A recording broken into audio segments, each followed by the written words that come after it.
जो मैं आपको विधि बताने जा रहा हूँ, इस विधि का उपयोग करके आप इंस्टेंट रिजल्ट प्राप्त कर सकते हैं। टेलीसाइकिस आपको सिखाता है कि आप कैसे चुनौतियों का सामना करके उन पर काबू पाकर इंस्टेंट रिजल्ट को प्राप्त कर सकते हैं। यह आपको अपने भीतर की असाधारण शक्ति को चैनलाइज करने में मदद करता है। इस वीडियो में आप सीखेंगे कि भविष्य की घटनाओं की कल्पना कैसे करें। Salesman, teacher, housewife, businessman, students, लगभग सभी लोग जो अपने सपनों को पूरा करना चाहते हैं, वे इन तकनीकों का उपयोग करके अपने सपनों को पूरा कर सकते हैं। कुछ वास्तविक लोगों के साथ ऐसा हुआ है।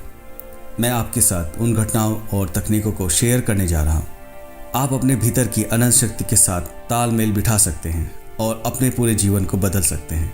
अगर आप वीडियो में बताई गई तकनीकों और अभ्यासों का पालन करते हैं, आप पाएंगे कि यह एक आंतरिक कौशल है।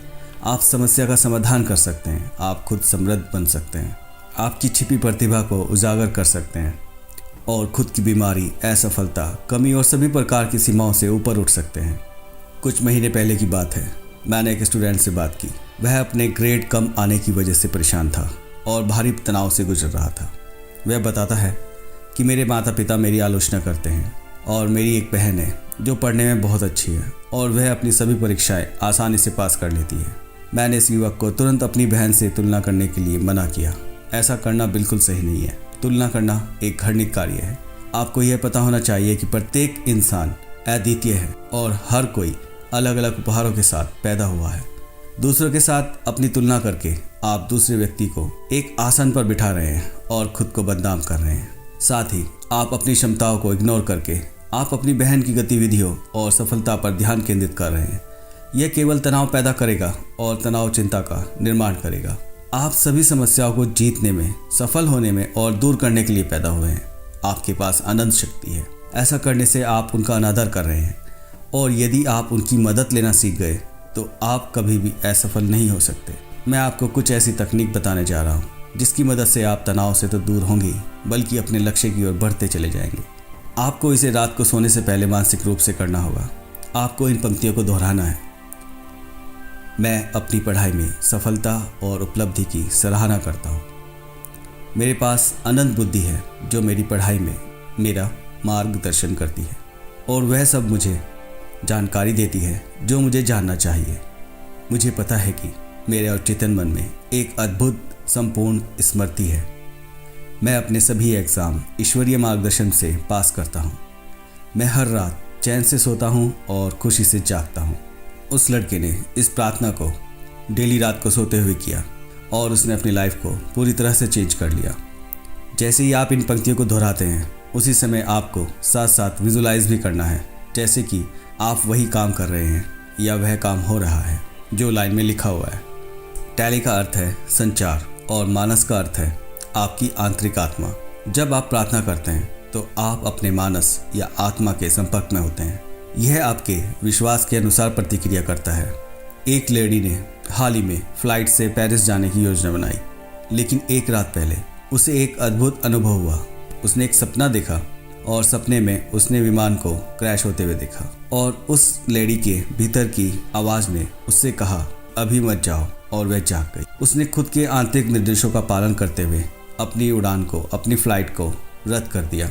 संयोग से ऐसा हुआ कि जो उसने विमान चुना था वो अगले दिन क्रैश हो गया। उसके अवचेतन की मार्गदर्शक भावना ने उसे बचाने के लिए घटना को घटित होने से पहले ही उसे बता दिया था। विमान के क्रैश होने की योजना यूनिवर्सल सबकॉन्शियस माइंड में पहले से ही थी और जब उसने मार्गदर्शन के लिए प्रार्थना की, जवाब उन्हें उनके यूनिवर्सल सबकॉन्शियस माइंड से उन्हें प्राप्त हुआ। वह प्रार्थना इस प्रकार है। मैं जहाँ भी जाता हूँ, दिव्य प्रेम मेरे सामने होता है जो मेरे रास्ते को आनंदमयी, सुखी और गौरवशाली बना देता है। भगवान के प्रेम और शांति का ऑरा मुझे चारों ओर से घेरे हुए है और मेरे भगवान हमेशा मुझे देखते रहते हैं। मैं एक लाभदायक, आकर्षक जीवन धारण करता हूँ। ये प्रार्थना अवचेतन मन की अनंत बुद्धि के साथ सच्ची दूरदर्शन और वास्तविक संचार है, जो सब कुछ जानता है और सब कुछ देखता है। यह विचार के प्रति प्रतिक्रिया करता है। क्रिया और प्रतिक्रिया यूनिवर्सल है। प्रार्थना में आप उच्च समय के साथ संवाद करते हैं, जिसे कुछ लोग ईश्वर कहते हैं और कुछ सर्वशक्तिमान और कुछ अल्लाह। आदि शब्द का प्रयोग करते हैं। आपको बस इतना याद रखना है कि आपका विचार अनंत शक्ति को प्रतिक्रिया करने का कारण बनता है। कॉल करने पर आपको जवाब मिल जाता है। आप एक दिव्य वचन और आत्मा के साथ व्यवहार कर रहे हैं। जैसा आप कहते हैं वैसा आपको उत्तर मिलता है। थोरो ने वर्षों पहले कहा था कि हम वही बनते हैं जिसकी हम समय छवि बनाते हैं। आपके मन में जो भी मानसिक ऊर्जा है उसे जब आप धारण करते हैं तो यह आपके अनुभव में परिलक्षित होता है। संडे की एक सुबह हाबिल थिएटर में मेरे ध्यान सत्र में अक्सर भाग लेने वाले एक बिजनेसमैन ने मुझे बताया कि उसने अपनी कल्पना शक्ति का उपयोग कैसे किया, जिससे वह असाधारण रूप से एक अप्रभावी रिजल्ट प्राप्त कर पाता है। उसके बिजनेस में काफ़ी सारे इशू आ रहे थे, सेल भी कम होती जा रही थी।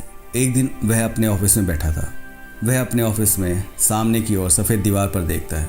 जैसे ही वह अपना ध्यान खाली सफ़ेद दीवार की ओर लगाता है, उसने उस दीवार पर वर्ष के अंत में सेल का ग्राफ बनाना शुरू कर दिया और उसने वो राशि तय की जो उसे अपने बिजनेस से साल के अंत में चाहिए थी। वह जब खाली होता तो वो यही करता। ऐसा करते करते ये सेल के तय आंकड़े कब उसके अवचेतन मन में उतर गए उसे पता ही नहीं लगा और उसने पाया कि साल के अंत में उसने शानदार उपलब्धियों को हासिल कर लिया था। उसे पता भी नहीं चला उसने कब अपने सेल्स के टारगेट को हिट कर दिया था, बल्कि उसने उससे ज़्यादा करके दिखाया। वास्तव में हुआ ये कि उसका अवचेतन प्रभाव हमेशा महान शांति की भावना के साथ था। उसकी कार्रवाई में एक दूरदर्शीवाद था जिससे उसकी मानसिक छवि उनके मानस अवचेतन मन से संचार करती थी, जो कि एक प्रार्थना आनंद के रूप में प्रकट हुआ था।